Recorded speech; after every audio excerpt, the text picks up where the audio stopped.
اینا چیه؟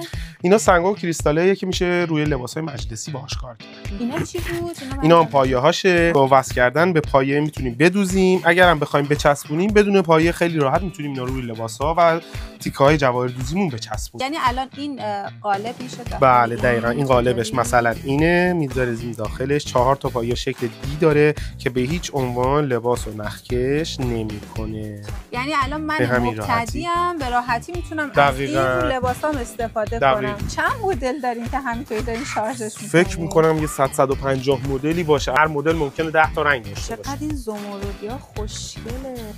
بله 7 رنگ هم تو مدل خیلی قشنگ. برای لباسای ست مادر و دخترم خیلی به نظر من ایده قشنگیه. چقدر خوشگل میشه که اینطوری رو لباس کار بشه. الان که پایه داره میشه دوختش. انقدر تنوع کارامون زیاد بود دیگه خودمونم موندیم چطوری بهتون معرفی کنیم. خلاصه خواستم بهتون بگم اگه میخواین نمونه کارهای بیشتری ببینین حضوری تشریف بیارین یا دایرکت با ما در ارتباط باشید.